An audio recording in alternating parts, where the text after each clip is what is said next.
प्यारे बच्चों, आज हम प्रथम n प्राकृतिक संख्याओं का योग करना सीखेंगे एवं इसके विभिन्न प्रकारों को भी पढ़ेंगे। जैसा कि आप जानते हैं, प्राकृतिक संख्याओं का समुच्चय जो कि n से प्रदर्शित होता है, जिसमें प्रथम संख्या 1 होती है और यह बढ़ते जाती है कहाँ तक? अनंत तक। यानी प्राकृतिक संख्याओं का समुच्चय अनंत होता है। यदि हम प्रकृति को देखते हैं तो जैसे मैं 1, आप 2, आपका दोस्त 3, या हम जब बाहर देखते हैं 1 पेड़, 1 पर्वत, 1 चिड़िया, 2 चिड़िया, 3 चिड़िया, 1 चिड़िया, 2 चिड़िया, अनेक चिड़िया, तो हम देखते हैं कि इन्हें जब हम गिनना होता है तो इस पूर्ण रूप को गिनने के लिए हमें संख्या की आवश्यकता होती है। और यह संख्याएं शुरू होती है 1 से। 1, फिर 2, फिर 3, फिर 3 में फिर 1 जोड़ेंगे तो 4। ऐसे ही हम जानते हैं कि ब्रह्मांड अनंत है, तो इसी प्रकार यह संख्याएं भी अनंत तक जाती है। तो आज हमारा जो उद्देश्य है वह प्राकृतिक संख्याओं को समझना नहीं, बल्कि प्रथम n प्राकृतिक संख्याओं का योग एवं इसके विभिन्न प्रकारों का अध्ययन करना है। यदि हम इसे अच्छे से समझ जाते हैं तो परीक्षा में अनेक प्रश्न इनसे संबंधित होते हैं जो बड़ी आसानी से आप हल कर सकती हैं। चलिए हम शुरू करते हैं। प्रथम n प्राकृतिक संख्याओं का योग के लिए सबसे पहले हमें समझना होगा प्राकृतिक संख्याओं का समुच्चय, जो कि संख्या 1 से शुरू होकर 1 जोड़ने पर 2 मिलती है, 2 में फिर 1 जोड़ने पर 3 मिलती है, 3 में 1 जोड़ने पर 4 मिलती है। इसी प्रकार यह संख्या अनंत तक जाती है। अतः प्राकृतिक संख्याओं का जो समुच्चय है वह एक अनंत समुच्चय है। लेकिन हमारा उद्देश्य क्या है? हमारा उद्देश्य ये नहीं है। हमारा उद्देश्य है इनमें से अगर हम प्रथम n प्राकृतिक संख्या को ले लेते हैं, 1, 2, 3, इसी प्रकार बढ़ते जाए n तक, तो हम देखते हैं कि यहाँ पर पहली संख्या 1 हो गई, दूसरी संख्या 2, तीसरी 3, इसी प्रकार बढ़ते हुए हम संख्या n तक जाते हैं।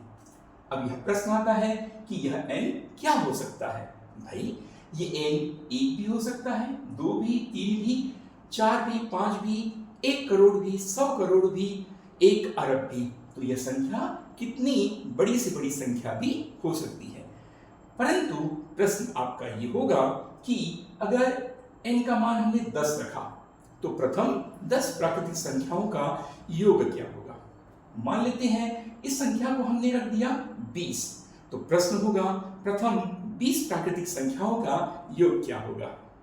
इस संख्या को मैंने रख दिया 100, तो आपको बताना है कि प्रथम 100 प्राकृतिक संख्याओं का योग क्या होगा। यही उद्देश्य है, यही हमें सीखना है। तो सबसे पहले हम देखते हैं कि प्रथम n प्राकृतिक संख्याओं के योग के लिए हमें किस सूत्र का प्रयोग करना है। सामान्यतया हम इसे लिखते हैं S, बड़ा S, जो कि प्रदर्शित करता है सम को, योग को, या हम इस n को समेशन के रूप में ले सकते हैं, समेशन या सिग्मा n। सिग्मा n का मतलब होता है कि n प्रथम प्राकृतिक संख्याएं हैं जो कि 1 से शुरू होकर n तक जाएगी। तो इसे हम लिखेंगे कैसे? इसे लिखेंगे 1 धन 2 धन 3 धन, इसी प्रकार बढ़ता हुआ ये n तक जाएगा। तो यह इसका सूत्र है। लेकिन 1 धन 2 धन 3 धन n, अब n 1 करोड़ होगा, तो चलिए आप इसको जोड़कर दिखाइए। क्या आप जोड़ पाएंगे? कितना समय लगेगा? चलिए इसको मैंने 20 अरब कर दिया, तो प्रथम 20 अरब प्राकृतिक संख्याओं का योग क्या होगा? आप मुझे बताइए, कमेंट बॉक्स में बताइए कि प्रथम n प्राकृतिक संख्याओं का योग क्या होगा। Sum of first n natural numbers. तो यदि हम इसका सूत्र न जाने तो यह हमारे लिए काफी कठिन और जटिल हो सकती है। तो चलिए हम देखते हैं इसका सरल और सूत्र रूप। इसका सरल और सूत्र रूप क्या होगा? यह होगा n+1 बटा 2। ये इसका सूत्र है। तो चलिए हम देखते हैं कि n+1/2 लिखने से क्या हमारा काम हो जाएगा? निश्चित तौर पर हमारा काम हो जाएगा। चलिए हम देखते हैं। तो मैं उदाहरण के लिए ले लेता हूं n 10। n का मान मैंने कितना ले लिया? 10। यानी यह प्रश्न हो गया प्रथम 10 प्राकृतिक संख्याओं का योग। तो प्रथम 10 प्राकृतिक संख्याओं का योग क्या होगा, आप स्वयं कैलकुलेटर से कैलकुलेट कर सकते हैं और बड़ी आसानी से देख सकते हैं कि यह सूत्र सही में सार्थक है या नहीं। और इसी तरह यदि ये सही होता है तो संख्या कितनी भी हो हमेशा यह सही होगा। तो चलिए हम देखते हैं कि प्रथम 10 प्राकृतिक संख्याओं का योग कितना होगा। क्या करेंगे, यहाँ रख देंगे 10, 10 धन 1 ये हो गया 11 बटा 2, ये कट गया 5, 11 पंचे 55। तो आप देख सकते हैं कि प्रथम n प्राकृतिक संख्याओं का जो योग होगा यहाँ पर n 10 होगा, यानी प्रथम 10 प्राकृतिक संख्याओं का जो योग होगा वह 55 होगा। मुझे लगता है कि आप इसे समझ गए होंगे। तो प्रश्न ये तो समझ आ गया। अब आपको एक्सरसाइज भी देता हूं मैं। एक्सरसाइज ये है कि चलिए प्रथम 100 प्राकृतिक संख्याओं का योग बताइए। जब मैं n का मान 100 रख देता हूं तब आप बताइए कि इसका उत्तर क्या होगा, प्रथम 100 प्राकृतिक संख्याओं का योग क्या होगा। आप कमेंट बॉक्स में बताइएगा इसका उत्तर क्या होगा। ये आपका अभ्यास है। अब हम शुरू करते हैं। यदि प्रथम n प्राकृतिक संख्याएं नहीं हों बल्कि प्रथम n प्राकृतिक संख्याओं के वर्गों का योग, मतलब ये और इसी प्रकार n का वर्ग। तो आप देख सकते हैं यहाँ पर प्रथम n प्राकृतिक संख्याओं के वर्गों का योग, यानी हमने यहाँ किया 1 का वर्ग, 2 का वर्ग, 3 का वर्ग और इसी प्रकार n का वर्ग। तो अब यह संख्या 1 धन 2 धन 3 न होकर उनके प्रत्येक संख्या का वर्ग हम ले रहे हैं और उनको हमें जोड़ना है। अब इसे निरूपित कैसे करेंगे, इसे भी हम सम यानी योग के रूप में निरूपित करेंगे, क्योंकि s होगा समेशन ये n वर्ग हो जाएगा, क्योंकि हमने प्रत्येक प्राकृतिक संख्या का वर्ग किया है और सिग्मा ये बता रहा है कि हमें इनका योग करना है। तो 1 का वर्ग, 2 का वर्ग, 3 का वर्ग और इसी प्रकार हम देखेंगे ये n का वर्ग। तो प्रश्न बिल्कुल सरल हो गया कि प्रथम n प्राकृतिक संख्याओं के वर्गों का योग क्या होगा। तो पहले हम सूत्र देखते हैं n के लिए, फिर हम किसी भी n को रखकर इसे हम चेक कर लेते हैं कि क्या ये सही है या नहीं। तो हम देखते हैं यहाँ पर कि n प्लस 1 और ये हो जाएगा 2n प्लस 1। आप देख सकते हैं यह पहला ही सूत्र है, बस मैंने 2n प्लस 1 बटा 3 कर दिया, तो 3 दूनी ये हो जाएगा 6। तो जो उत्तर होगा वो बिल्कुल इस प्रकार होगा। आप देख सकते हैं जो उत्तर होगा वो क्या होगा, n प्लस 1, 2n प्लस 1 और 6। यह इसका सूत्र हो गया जब प्रत्येक संख्या का प्रथम n प्राकृतिक संख्याओं के वर्गों का हम योग निकालते हैं। तो आप देख सकते हैं इसका सूत्र होगा ये। अब हम देखते हैं उसी प्रकार कि अगर प्रथम n प्राकृतिक संख्या में प्रथम 10 प्राकृतिक संख्याओं के वर्गों का योग आपको निकालना है, तो इस n की जगह हम कितना रख देते हैं, 10 रख देते हैं। तो ये 10 का वर्ग। अब बताइए यहाँ पर फिर से आपका कार्य वही है, लेकिन कितनी जटिलता है, कितना समय लेगा। अब इस समय को हम कम कर देते हैं। कैसे करेंगे कम, हम करेंगे कम यहाँ पर सूत्र में रखकर। कितना लिए हैं, प्रथम 10 प्राकृतिक संख्याएं, तो ये 10 से शुरू होगा, 10, 10 और 1 11 और 10 दूनी 20 और 1 21, ये हमने 21 लिया। प्रश्न क्या है, समझ आया आपको। प्रथम 10 प्राकृतिक संख्याओं का योग, यह व्यापक होकर प्रथम 20 प्राकृतिक संख्याएं भी हो सकती है, प्रथम 50 प्राकृतिक संख्याएं भी हो सकती है। तो ये हो गया बटा 6। तो आप देख सकते हैं आसानी से आपने काट दिया, 2 पंचे 10 और 2 तिया 6, 3 साते 21। ठीक है, तो ये हुआ आपका 11 पंचे 55 है ना, ये 55 हो गया, 55 गुणा 7, 11 पंचे 55 और ये 7 बचा, 7 पना 35 का 5, हंसी लाया 3, 7 पना 35 और 3 38। जो इसका उत्तर होगा 385 होगा। यानी प्रथम n प्राकृतिक संख्याओं के वर्गों का योग में हम अगर प्रथम 10 प्राकृतिक संख्याओं के वर्गों का योग निकालते हैं तो इसका उत्तर होगा 385। मुझे उम्मीद है कि आप इसे अच्छे से समझ गए होंगे। तो फिर से प्रश्न है, प्रथम 100 प्राकृतिक संख्याओं के वर्गों का योग क्या होगा, ये आपका होमवर्क है। आपको बताना है यदि हम प्रथम 100 प्राकृतिक संख्याएं लें और प्रत्येक का वर्ग करें और उनको जोड़ दें तो हमारा उत्तर क्या होगा। ये आपका एक्सरसाइज है, होमवर्क है, आप बनाइएगा और कमेंट बॉक्स में इसका उत्तर जरूर लिखिएगा।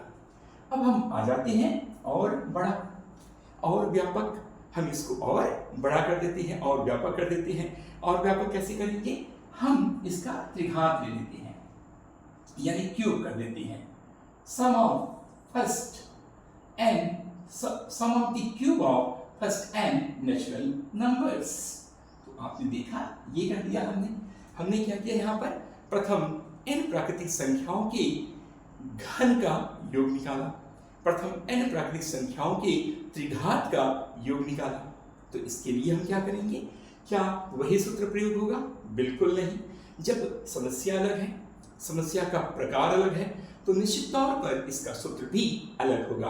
तो चलिए हम देखते हैं इसे कैसे हल करते हैं। तो हम इसको हल करने के लिए आसानी से देखते हैं, बड़ी सरलता से हम इसे हल कर सकते हैं। बस कुछ बातों का आपको ध्यान रखना पड़ेगा।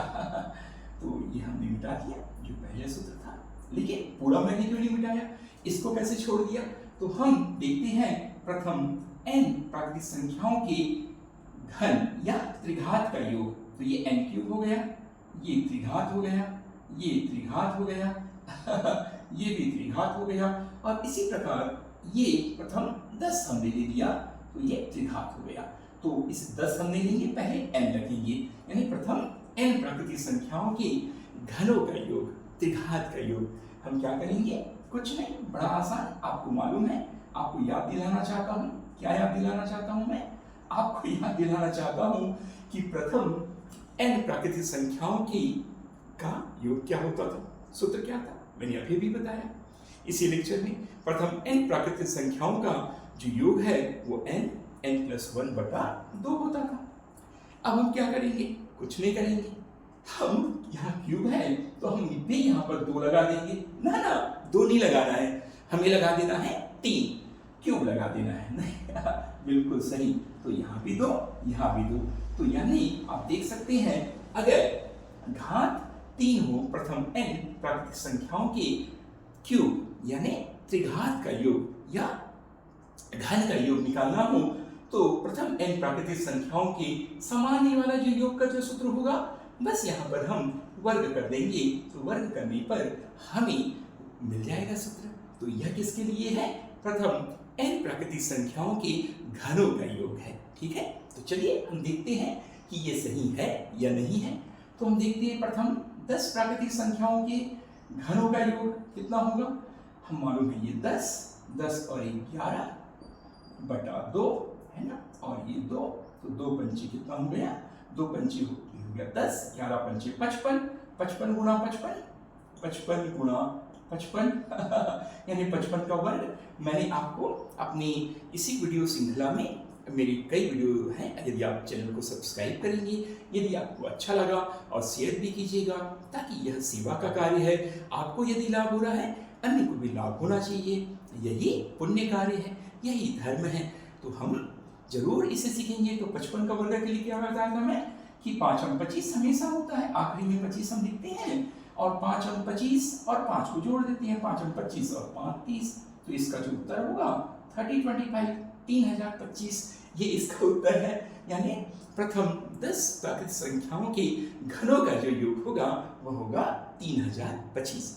आप कैलकुलेटर लीजिए और चेक करके देखिए क्या ये सही है या नहीं, और यदि सही है तो इसका लाभ प्राप्त कीजिए। और इस प्रकार के यदि प्रश्न आएंगे तो परीक्षा में आप आसानी से बना लेंगे। तो अब हमने देखा कि यह प्रथम 10 प्राकृतिक संख्याओं के घनों का योग है। तो चलिए एक्सरसाइज में देता हूं, होमवर्क है आपका। होमवर्क ये है कि प्रथम 100 प्राकृतिक संख्याओं के घनों का योग या त्रिघात का योग, ये आपका एक्सरसाइज है। आप मुझे बताइए कमेंट करके कि ये उत्तर आया या नहीं आया, है ना। तो आप बताइए तो मैं बताऊंगा कि वो उत्तर आया या नहीं, और आप खुद भी चेक कर सकती हैं। पर बताइए ये सूत्र नहीं होता, देखिए हमने कितना जटिल कार्य, ये कितना कठिन कार्य है बताइए, पर इतने कठिन कार्य को हमने बड़ी आसानी से कर दिया। यहाँ n+1/2 रखा, यहाँ 10, 10 और 11, 2 कट गया, 11 पंचे 55 और इसका घात हमने 2 कर दिया, तो 55 का घात यानी 55 का वर्ग 3025, 5 अंक 25 और 5 अंक 25 और 5 30। तो मैंने इसको वर्ग करने का सरलतम और जादुई तरीका बताया था। आप वीडियो को, चैनल को सब्सक्राइब कीजिए और इसका लाभ प्राप्त कीजिए। आशा है मुझे कि आपको ये अच्छे से समझ आया होगा। Thank you. लाइक, शेयर और सब्सक्राइब करने के लिए धन्यवाद आपका। नमस्कार।